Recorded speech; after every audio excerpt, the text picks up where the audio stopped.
Welcome to the HR Chat Show, one of the world's most downloaded and shared podcasts designed for HR pros, talent execs, tech enthusiasts, and business leaders. For hundreds more episodes and what's new in the world of work, subscribe to the show, follow us on social media, and visit hrgazette.com.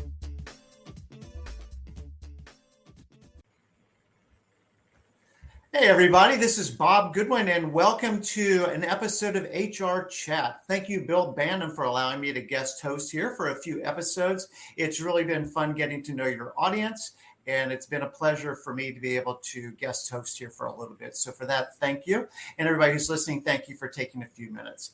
So today, I'm really pleased to have both a friend and just one of the most unique professionals in the HR space that I know, Kevin McDonald.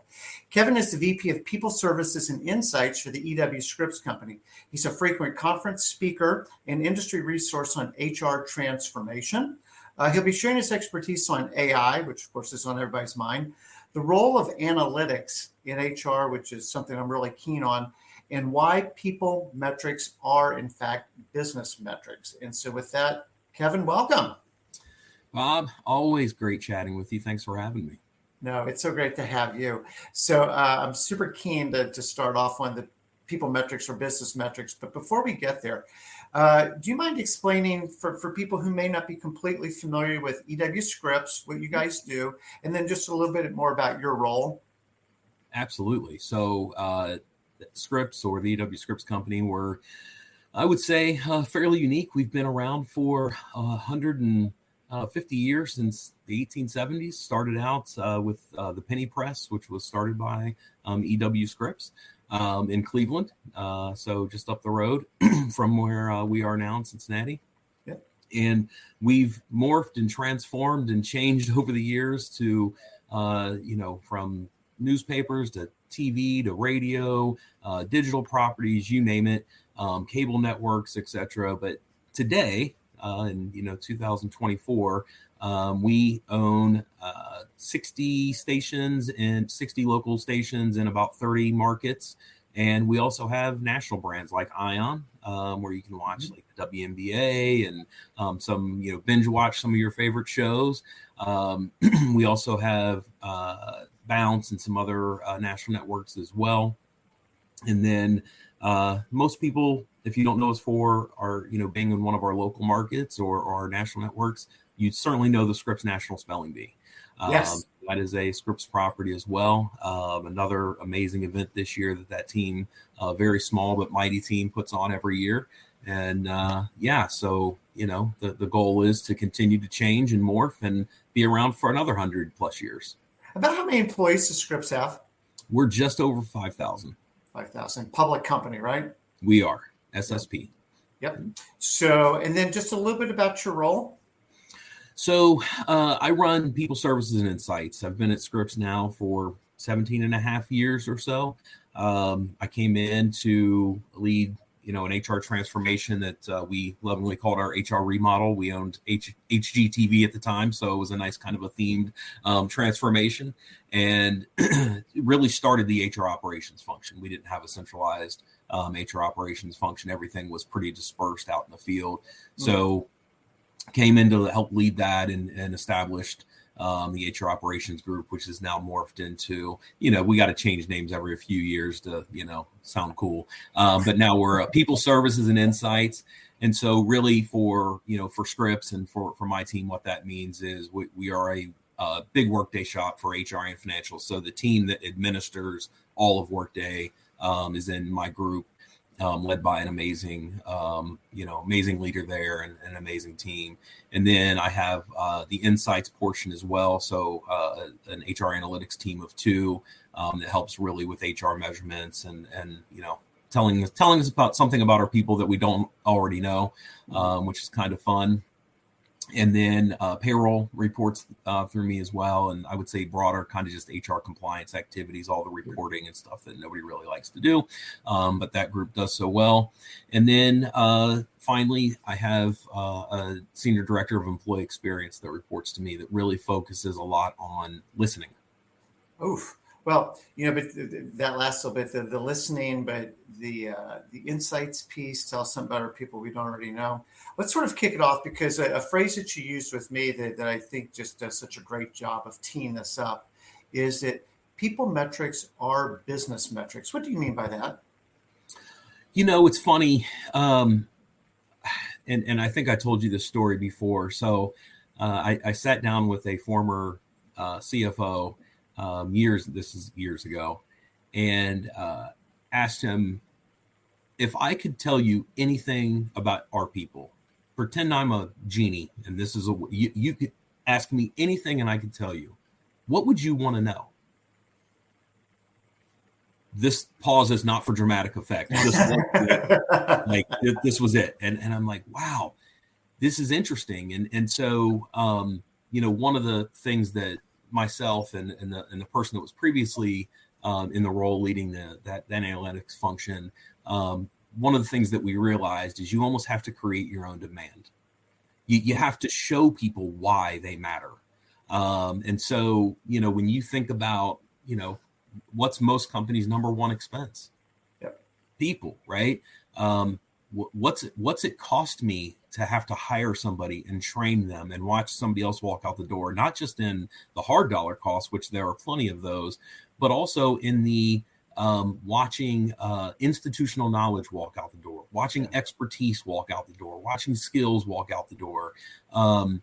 There are, actual and hidden costs all over the place when it comes to people and their impact on your business. When you're in a business like ours and you have, people on air and recognizable talent, people that people trust in your communities, it matters when they leave. It matters when they're not on air.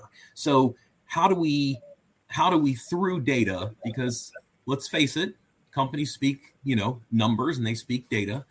I can't remember. I can't remember who this was to give credit for the attribution, but basically it was I trust my spouse and everyone else bring data, or something to that extent, And in God we trust, all others bring data. There we go. So it's like that kind of thing. Like we have to apply that to ourselves in HR. And so, I'm proud to say we've been able to show why people data matters, and it matters to the company financially. It matters to the company from a performance standpoint. And now kind of our next chapter is, how does it matter from a cultural standpoint? Oh, okay. Well, before we get there, because that's super interesting. Before we pressed record, you and I were just talking a little bit, and this connection between people and real business results, and how do we walk into the CFO's office, the CEO's office, and build a real business case for something, right? Because I know the HR folks have all their policies and procedures and compliance and some of the stuff, and then there's the plumbing part, like payroll. Let's just make sure everything works the way that it's supposed to. But when we start getting into things that aren't just squishy and soft and nice, but it's productivity, we have to hire 5 more people because our existing workforce, for whatever reason, can't handle the workload. But if we were able to provide things that allow them to actually be more productive, we wouldn't have to hire those 5 more people at $100,000 fully loaded a person. That's real money.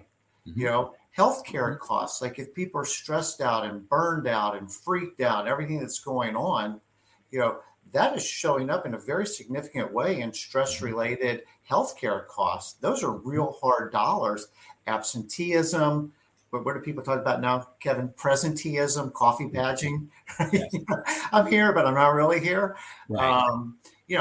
And you make such a great point, though, like undesired attrition that creates its own new cost center of having to go find the talent, get them on board and blah, blah, blah. So, I mean, there really are like any number of hard business measurements, right, that do impact the business, that aren't just like we want everybody to be happy and, kind of, right, again, more touchy-feely things. Right.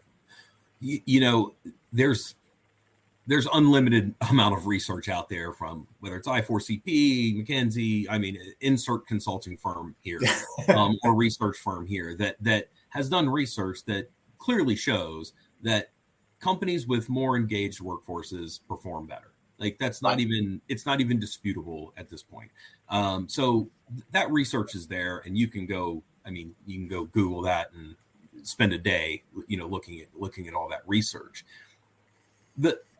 So at a macro level, I don't think anybody really argues that is true. But how does that manifest itself within my individual organization? Yes. How do I know? How can I quantify whether or not, do I even have an engaged workforce? And there's arguments, to be made on, frequency and surveys and how you do it. And there's a lot of science around that. And I'm not an expert in that, so I'm not going to get into it or pretend. But what I feel pretty confident in saying is that if I only ask you as an employee population once a year, kind of how you're feeling about things, one of the other things you and I were talking about is all the things that I bring to work. Yes. I bring I'm moving my daughter to college next week. So if you survey me today, I might be pretty stressed about that, right? If you ask me in 6 months, everything's normalized as far as that. So I'm not bringing that to work that day. So I think asking, once a year or even a couple times a year, you're getting people at these points in their life where things are going on that it's really hard to measure whether or not that was a blip or if that's the norm. And so I'm a big fan of, pulse surveys where you're asking smaller amounts of questions, but you're asking more frequently to figure out where my trends really are and how people are feeling. And then from there, then it's up to us, on the HR analytics side, in my opinion. But really as a company, it's up to us to put that information in the hands of the people that have the most immediate impact. And those are the people leaders, right? I don't want this to go all the way up to the highest levels of the company and then have to be filtered and cut and, all the way back down. I want to put that information in the hands of the people leaders so they know what's going on in their organizations, and then give them the ability to raise their hand and say, help, if they need help. Like, hey, I have a HR business partner, or I have a resource, that can help me, or maybe a colleague that's really good at this stuff that can help me figure out, is there some tact that I can take?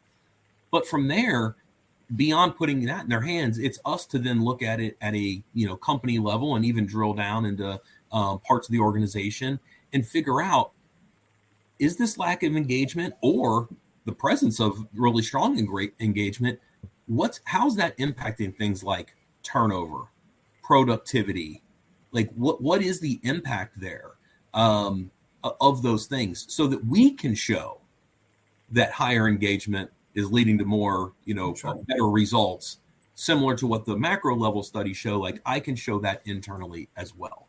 And so that to me is kind of the exciting thing, and where we are headed very quickly.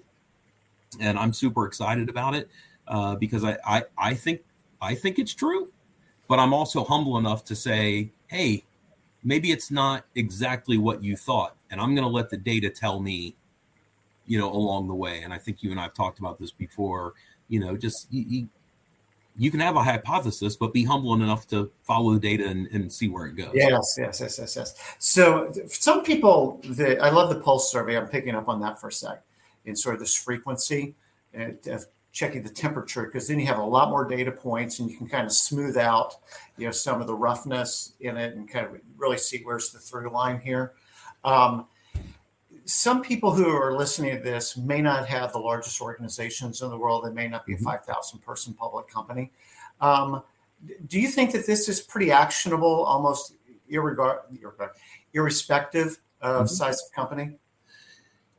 So I do. And here's what I would say. It's really interesting. As we've been talking, I have an amazing person on my team who leads our employee experience, and he's brilliant and just he just has a way about him that's just so inviting, and he's great to talk to, and I think he's just disarming.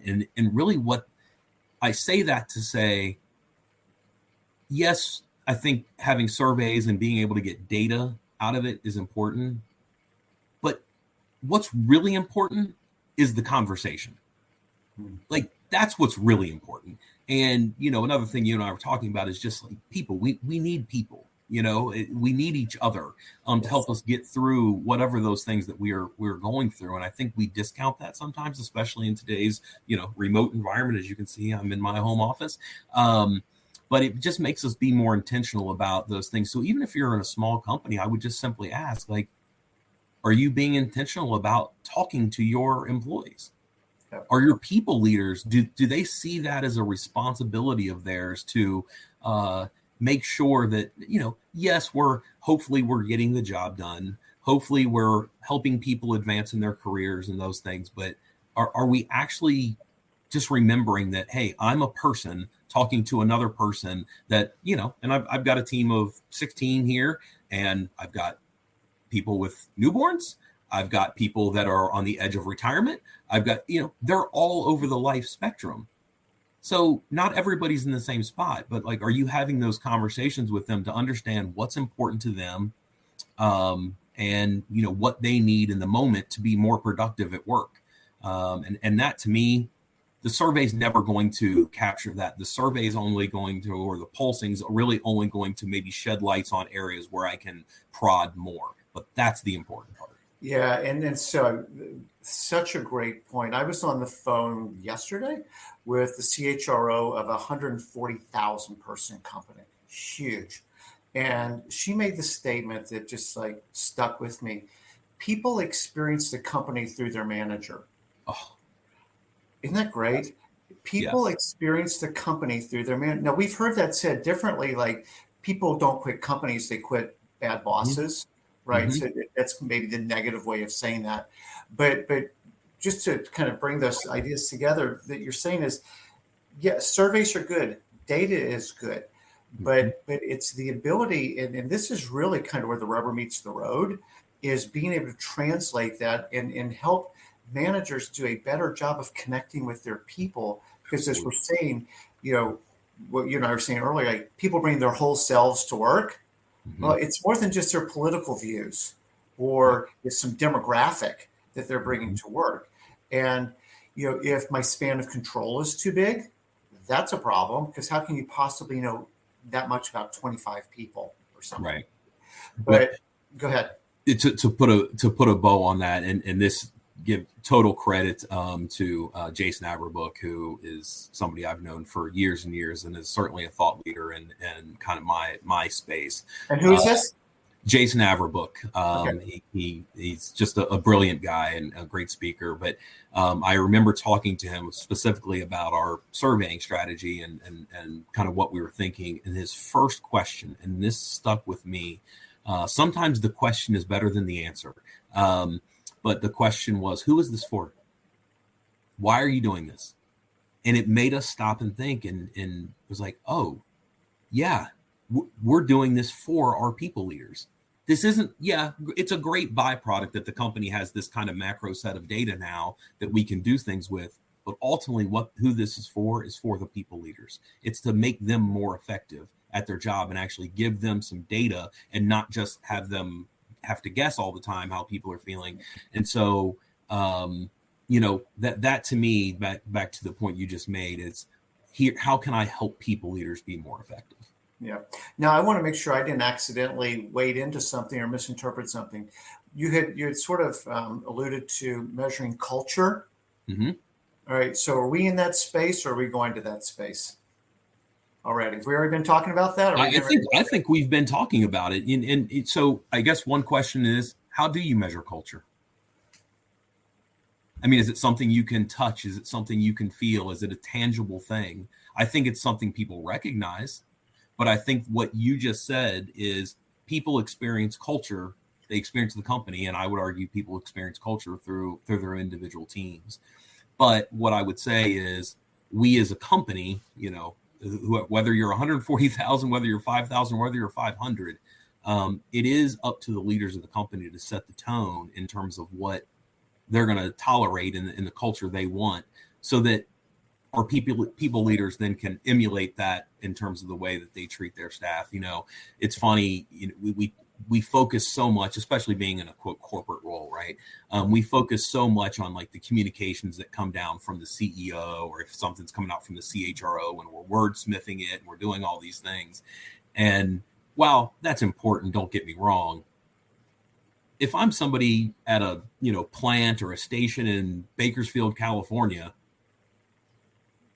that email, I'm going to read it.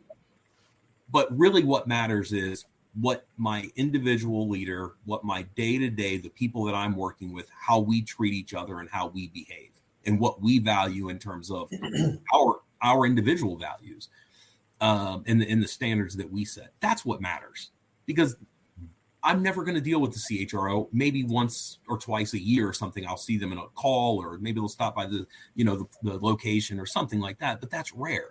I'm with my manager every day. So again, back to the question of when we do start to measure culture, and we measure, how people are feeling and how they're thinking, whether it's a net promoter score, or, am I able to bring my whole self to work? Whatever the question set is, who is that for?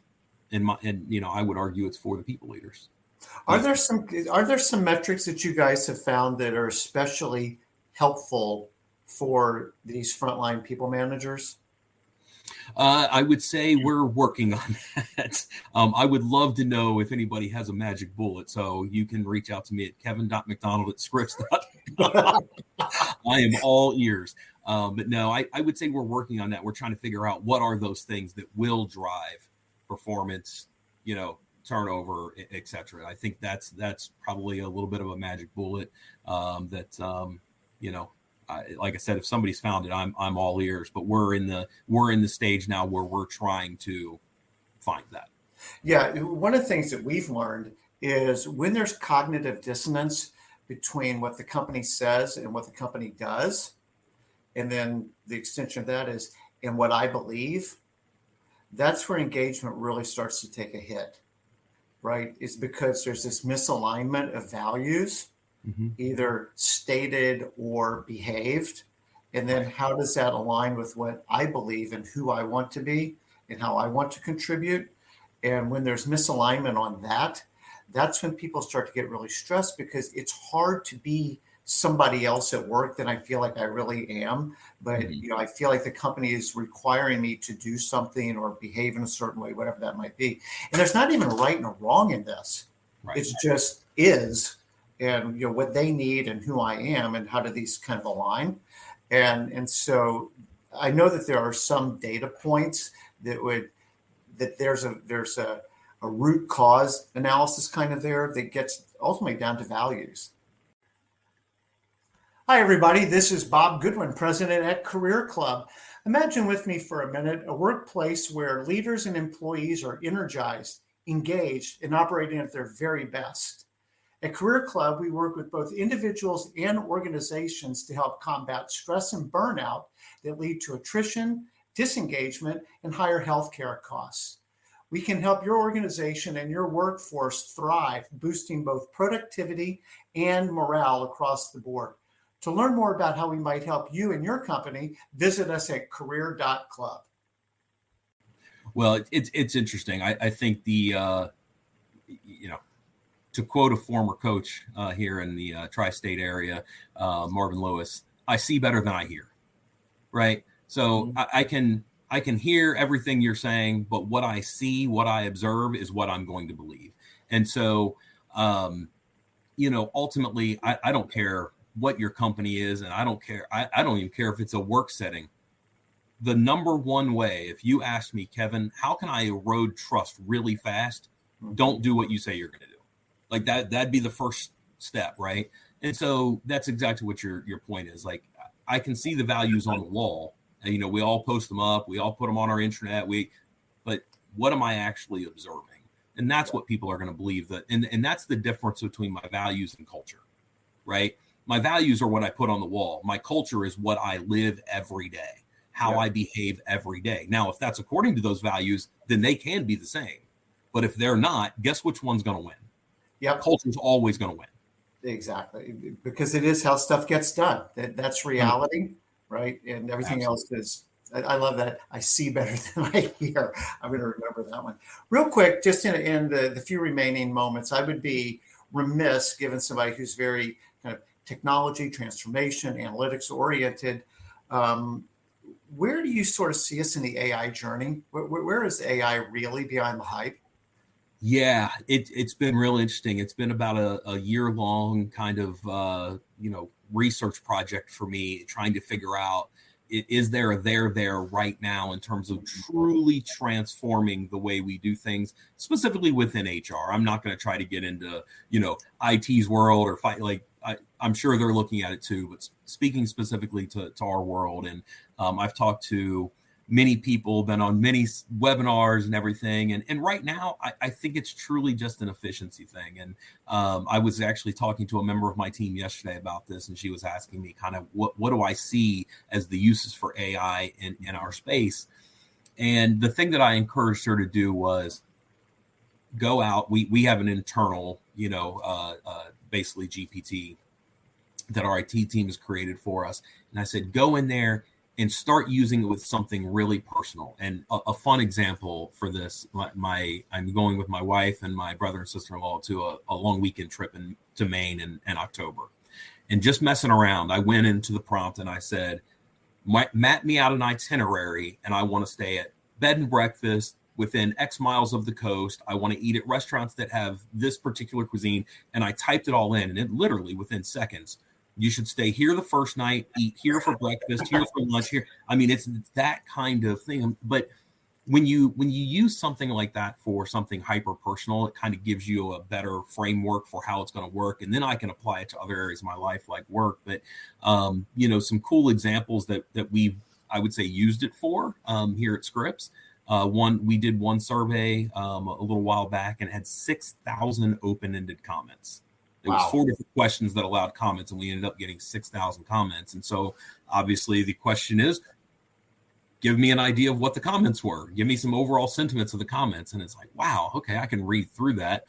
Or I could take that file, load it into, AI and say, give me the overall positive sentiments and give me a couple of verbatim comments that represent that. Give me the overall negative sentiments. Give me the top 3 things that I should be focused on if I were the CEO. Like be very specific with your prompts. And it was amazing. I mean, amazing what it came back with. And of course, I mean, the time savings, how long would it take you to read through 6,000 comments and summarize that? Days? So the time savings immense. So I think there's a lot of opportunity there. I know our comp team is using it, and our HR team is using it for help with like writing job descriptions that are more, skills based. That's right. Obviously, putting together presentations. I mean, there's just a ton of efficiencies to be gained there. I am still, I'm still on my hunt for where that kind of magic bullet is. All the vendors, of course. I mean, go to any vendor right now and they will lead with AI. I almost guarantee you, regardless of what they're trying to sell. But I think there's a lot of things that are probably, I guess the thing that I would tell people to do is really understand the difference between Gen AI versus machine learning versus just robotic process automation, which has been around for years. Like, really understand the difference between those things, and it'll start to give you a little bit. I'm a compartmentalizer, and so I think that'll help people compartmentalize and figure out where it can help you. But the best thing I could tell you to do, start using it and just have fun. You're not going to break anything. Yeah, it's funny because whether it's through our outplacement business or otherwise, I work with people in job search a lot, and maybe it's not surprising, but it surprises me a little bit. But how many people are like, I'm kind of embarrassed, but I really haven't done that much with it, to be honest. And I'm like, you can't break it. You can't make it mad. It's not going to be disappointed in you, right? And so, but as you said, I love it. Start with something small, and you even kind of start with something that and understand too that we are such in early days. Yes. We're in I'm not sure we've had the first out of the first inning yet. This is like Prodigy or America Online, coming to your house on a CD days. It's so early. And be flexible, be iterative. It's not a genie. It doesn't know everything. It's like, man, that's not exactly what I meant. I kind of meant more like this. And I'm like, oh, okay. Right. And, you can kind of guide it a little bit, but it's not just complete, automated driving and you just sort of, go to sleep and let it do its thing. But with the right use cases, and you gave a great one, you just take all these open ends and basic code them for me and start to derive some high level insights. Super good use case. I love hearing what y'all are doing on job descriptions because so many job descriptions just get thrown on the Xerox machine. You're like, this is the same one from the same one from the same one. It's like, wait a minute, this isn't even how we say we want to hire anymore. Right. This one actually doesn't require a college degree. We changed that policy. But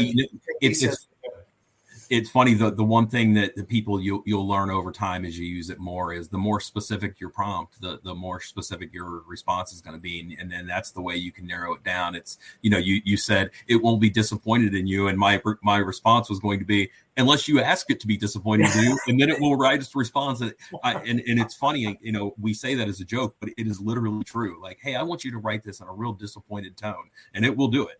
I would say just go play around and encourage your folks to play around with it.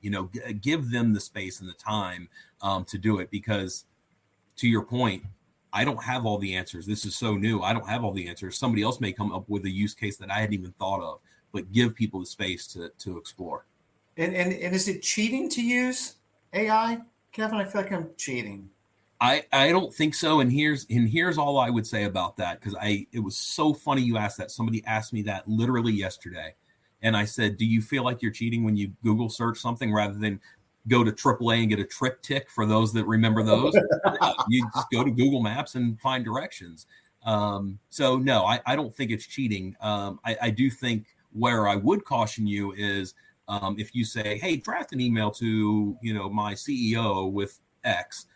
Well, it will do that. I would highly recommend you peruse that first. And I'm not advocating for you to just hit send. That's an interesting example because I had a difficult email to write the other week. And I said, here's what it's about. Please give me a draft. And it came back with something that was pretty formal. And I think we're even starting to recognize, ChatGPT's voice. Yes. Right. And I said, to be honest, this is more friend to friend. And I need this to sound a little bit more in that tone. Dude, what it came back with was amazing. It needed very little kind of cleanup from Bob. But there would be cases that I was in a dialogue with a Wall Street Journal writer recently on this. And he said, sometimes it's like having a 12-year-old intern. Yes. I mean, I know some stuff, but you really kind of got to watch this thing. Right. It could get you into some trouble. I want to be mindful of your time.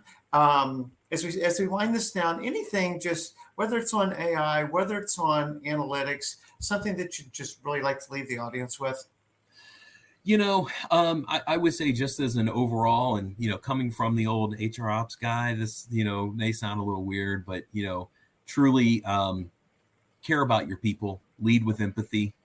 We're all going through something these days. We're all going through different phases of life, and lead with empathy. And the worst thing we can stop doing is talking to each other and really listening. So I appreciate the space to have conversations like this. Love talking to you. And I would just encourage everyone else to talk to your people, talk to people, and remember to care for yourself as well. Wow, I can't do better than that. Kevin McDonald, thank you so much. Listeners to HRchat, thank you so much for allowing us to be part of your day today. And we look forward to seeing you in the next episode. Thanks, everyone.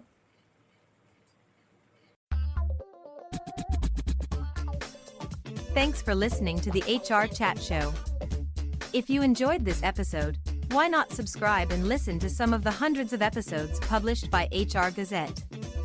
And remember, for what's new in the world of work, subscribe to the show, follow us on social media, and visit hrgazette.com.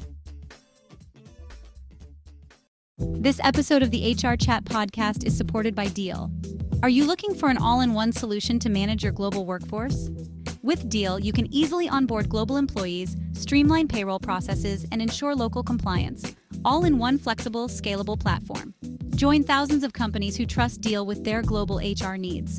Visit Deal.com today, that's DEEL.com, to see how you can start managing your global team with unmatched speed, flexibility, and compliance. Thanks, and we hope you enjoy this HR Chat episode.